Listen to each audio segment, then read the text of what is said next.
నరసింహరావు గారు ఉన్నారు, రాజకీయ విశ్లేషకులు. నరసింహరావు గారు నమస్తే. నమస్తే సార్.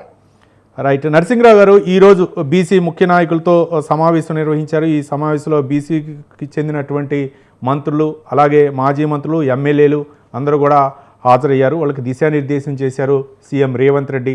దీన్ని బలంగా ప్రజల్లోకి తీసుకువెళ్లాలా, మౌనంగా ఉంటే సరిపోదనే విధంగా ఇది ఒక కులగాన్ని తెలంగాణ ప్రభుత్వం నిర్వహించినటువంటి కులగణన చరిత్రలో చిరస్థాయిగా నిలిచిపోయే విధంగానే ఆదేశించారు. అంటే గత ప్రభుత్వానికి ఇప్పటికి చేసినటువంటి సర్వే ఏ విధంగా అంటే బీసీల శాతం పెరిగిందనుకోవచ్చా లేకపోతే తగ్గిందా?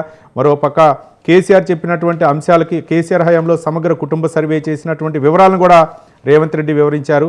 ఇది చట్టబద్ధత ఉండే అవకాశాలు ఉన్నాయా ఈ యొక్క కుటుంబ సర్వే, ఈ కులగణనకు? నరసింహరావు గారు. రవి గారు, మీకు మన స్వతంత్ర ఛానల్ వీక్షిస్తున్నటువంటి ప్రేక్షకులందరికీ కూడా శుభ సాయంత్రం. మనం ఏ అంశం అయినా కూడా మన పాలనలోకి వచ్చేటువంటి అన్ని అంశాల్లో ప్రతి అంశంలో కూడా రాష్ట్ర జాబితా, కేంద్ర జాబితా, ఉమ్మడి జాబితా అనేటువంటివి ఉంటాయి.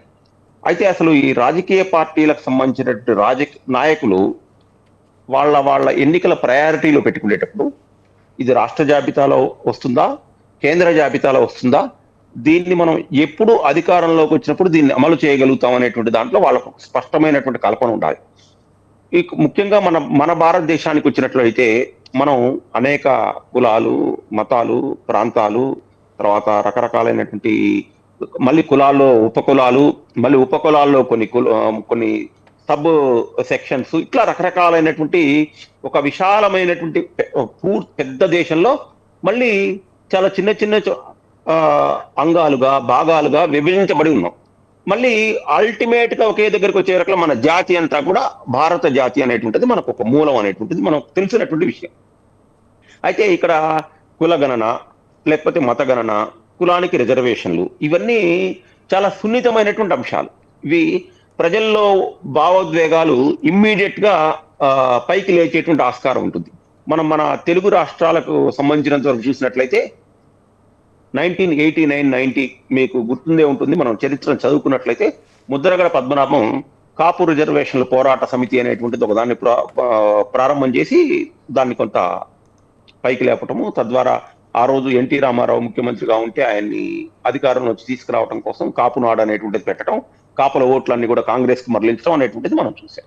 అయితే ఇవన్నీ కూడా ఈ యొక్క పార్టీలు ఏ పార్టీ అధికారంలో ఉన్నా కూడా ఇవన్నీ కూడా ఏమవుతున్నాయంటే రాష్ట్రాల యూనిట్ గా జరుగుతున్నటువంటి ప్రచారంలో అస్త్రాలుగానే ఉంటున్నాయి తప్ప వాళ్ళ కేంద్ర పార్టీ ఇది మా జాతీయ మేనిఫెస్టోగా ప్రకటించలేకపోతున్నాయి. ఏ పార్టీ అయినా, అది కాంగ్రెస్ కావచ్చు, బీజేపీ కావచ్చు, అంతకుముందు జనతాదళ్ కావచ్చు, లేకపోతే ఉభయ కమ్యూనిస్టులు కావచ్చు.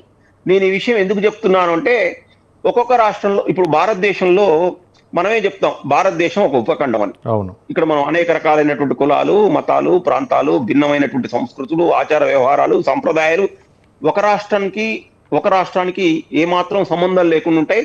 మీరు రాష్ట్రం గురించి కంటే కూడా మనం చూసినట్లయితే ఒకే రాష్ట్రంలోనే 3-4 రకాలైనటువంటి సంప్రదాయాలు, 3-4 రకాలైనటువంటి భాష కూడా ఉంటుంది. అవును. మనం తెలంగాణలో చూస్తుంటే ఉత్తర తెలంగాణలో ఒక రకమైనటువంటి భాష, ఆచార వ్యవహారం ఉంటుంది. కొన్ని వస్తువులని, కొన్ని పదార్థాలని ఒక పేరుతో పిలుస్తాం. దక్షిణ తెలంగాణలోకి వెళ్తే ఒక రకమైనటువంటి పేరుతో పిలుస్తాం. మధ్య తెలంగాణలోకి హైదరాబాదు, మహబూబ్నగర్ ఇటువైపు వస్తే మన రంగారెడ్డి జిల్లాలో ఇంకో రకమైనటువంటి ఆచార వ్యవహారాలు ఉంటాయి. అంటే మనం ఒక తెలంగాణ 10 పాత జిల్లాలకు సంబంధించినటువంటి ప్రాంతం అయినప్పటికీ కూడా సుమారుగా మనకు 3 రకాలైనటువంటి సంస్కృతి, సంప్రదాయాలు, ఆచార వ్యవహారాలు కనపడుతుంటాయి మనకు. అంటే మనకు ఇదేంటంటే మనం భిన్నత్వంలో మళ్ళీ అల్టిమేట్ గా ఏకత్వం. ఇన్ని రకాలైనటువంటి భిన్నమైనటువంటి అంశాలు ఉన్నా కూడా జాతి వరకు వచ్చే వరకు మనదంతా కూడా ఏకత్వం, భారత జాతి అనేటువంటిది. అయితే ఇక్కడ ఎందుకు చెప్తున్నానంటే ఈ ప్రస్తావన ఇప్పుడు ఎందుకు చేశానంటే ఒక రాష్ట్రంలో ఇన్ని రకాలైనటువంటి భిన్నమైనటువంటి అంశాలు ఉన్నాయి, ఒక దేశంలో చాలా ఉన్నాయి. చాలా ఉన్నప్పుడు ఒక కులానికి సంబంధించినంత వరకు ఒక్కొక్క రాష్ట్రంలో ఒక్కొక్క కులం ఒక్కొక్క రిజర్వేషన్ కేటగిరీలోకి వచ్చేస్తుంది. ఒక్కొక్క సెట్ కింద ఇప్పుడు మన దగ్గర కొంతమంది ఎస్టీలు, ఇప్పుడు మనకు లంబాడాలు ఉన్నారు, ఒక చోట ఇట్లా ఒక చోట ఒక రాష్ట్రంలో ఉన్నారు, కాపులు ఉన్నారు, మున్నూరు కాపు వేరు, కాపు వేరు, అవును. కొన్ని చోట్ల అంటే ఫార్వర్డ్ క్యాస్ట్. పక్క పక్కన అంటే రాష్ట్రాలకు చేంజ్ అవుతూ ఉంటుంది. ఇప్పుడు మన దగ్గర లంబాడాలు ఉన్నారంటే ఇక్కడ ఎస్సీ, మహారాష్ట్రలో బీసీ, కర్ణాటకలో ఎస్సీ. బీసీలు, అవును, ఎస్సీ, ఇట్లా అవును. ఒక విభిన్నమైనటువంటి వాతావరణం ఉన్నటువంటి సందర్భంలో అవును. ఇది ఏ రాష్ట్రక ఆ రాష్ట్రం దీన్ని ఒక ఎన్నికల ప్రాధాన్యత ప్రయారిటీగా చేర్చుకొని కేవలం అక్కడ వచ్చేటువంటి లబ్ధి ద్వారా అధికారంలోకి వస్తే రావచ్చేమో కానీ ఇది దేశాన్ని యూనిట్ గా చేసుకొని దీన్ని ఇంప్లిమెంట్ చేయడం అనేటువంటిది కొంచెం మన ఇప్పుడున్నటువంటి పొలిటికల్ సిస్టమ్ లో చాలా కష్టసాధ్యమైనటువంటిదిగానే మనం భావించాలి. కష్టతరమైనటువంటి కారణం అంశం. ఏంటంటే కారణం ఏంటంటే ఒకటి చిత్తశుద్ధి ఉండాలి, తర్వాత పారదర్శకత ఉండాలి. అవును. ఈ రెండు ఇప్పుడు ఉండేటువంటి ప్రస్తుత రాజకీయ నాయకుల్లో కానీ రాజకీయ పార్టీలకు కానీ ఉన్నాయా అంటే అనుమానమే. ఎందుకంటే ఇప్పుడు మీకు మామూలుగానే కానీ నరసింహరావు గారు రాష్ట్రాల విధిగా రాష్ట్ర ప్రభుత్వాలు నిర్వహించి ఆ సర్వేలను అంటే కేంద్ర ప్రభుత్వం ప్రామాణికంగా తీసుకునే అవకాశం ఉందనుకోవచ్చా? అదే చెప్తున్నాను నేను ఇందాక. మళ్ళీ నేను పొలిటికల్ ప్రయారిటీ అన్నాను కదా.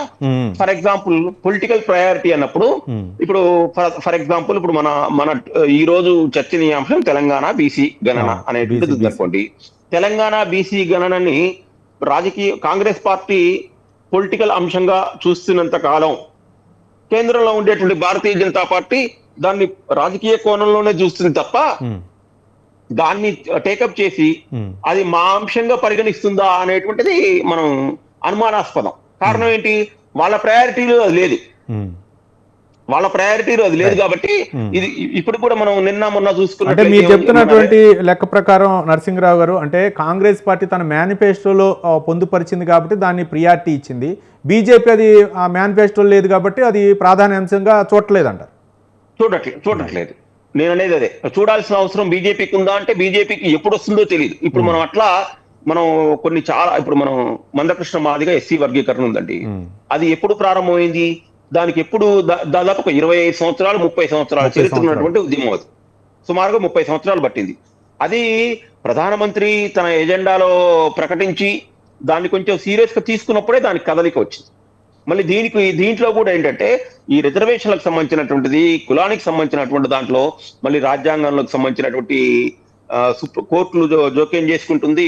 తర్వాత రాజ్యాంగం అనేటువంటి ఇది వస్తుంది. కొన్ని సందర్భాల్లో రాజ్యాంగ సవరణ కావాల్సి వస్తుంది, పార్లమెంట్ లో మెజారిటీ కావాల్సి వస్తుంది. ఇవన్నీ అంశాలు ముడిపడి ఉన్నటువంటి క్లిష్టమైనటువంటి పరిస్థితిలో ఇలాంటి సున్నితమైనటువంటి అంశాలు భావోద్వేగాలకు మాత్రమే పరిమితం అవుతుంది తప్ప ఇంప్లిమెంటేషన్ అనేటువంటిది అంత సులభంగా కాదు అనేటువంటిది నా యొక్క అభిప్రాయం. రైట్.